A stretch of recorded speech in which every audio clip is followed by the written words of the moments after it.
जातीच्या आरक्षण वर्गीकरणाच्या संदर्भात आज परभणी जिल्ह्यामध्ये मातंग समाजाच्या वतीनं मोर्चा काढण्यात आलेला होता। या मोर्चामध्ये प्रमुख मागणी अशी आहे की देवेंद्र फडणवीस या राज्याचे मुख्यमंत्री यांनी छत्रपती शाहू महाराजांच्या जयंतीच्या दिवशी आरक्षणाचं वर्गीकरण करावं अशी मागणी घेऊन आम्ही आज परभणी कलेक्टर ऑफिसवर मोर्चा घेऊन आलो होतो। आणि आमची मागणी सरकारला अशी आहे की शाहू महाराजांच्या न्याय जयंतीच्या दिवशी जो न्याय दिवस असतो त्या दिवशी महाराष्ट्रातल्या अनुसूचित जातीचं वर्गीकरण करून मातंग असेल किंवा वंचित समूहाला न्याय द्यावा अशी निवेदन घेऊन आम्ही देवेंद्र फडणवीस साहेबांना कलेक्टरच्या माध्यमातून निवेदन देण्यासाठी आलेलो आहोत। आठवले साहेबांनी जो पाठिंबा दिलेला आहे त्याबद्दल आम्ही त्यांचे आभार व्यक्त करतो, परंतु आठवले साहेबांची जी मागणी आहे की लोकसंख्येनुसार आरक्षणाचं वर्गीकरण व्हावं याला आमचा विरोध आहे।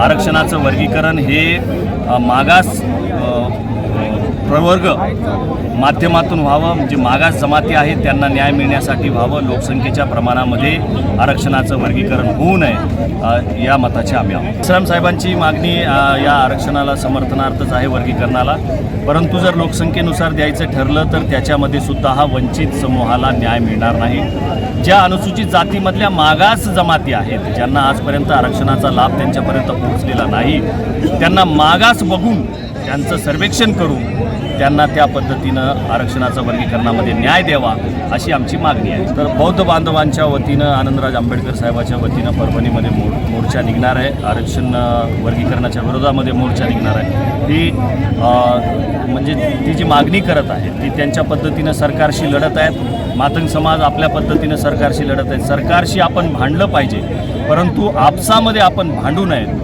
असाही संदेश आम्ही या मोर्चाच्या माध्यमातून आज दिलेला आहे। सरकारचा उद्देश जर आरक्षण वर्गीकरण करायचा असेल तर त्यांनी ते आरक्षण आत्तापर्यंत लागू करायला पाहिजे होतं, परंतु जर हे आरक्षण ते लागू करत नाही आहेत, 2 महिने झालं त्याच्यावर भाष्य करत नाही आहेत, याचा अर्थ असा होतो की त्यांना 2 समूहामध्ये भांडण लावण्याचा उद्देश असावा।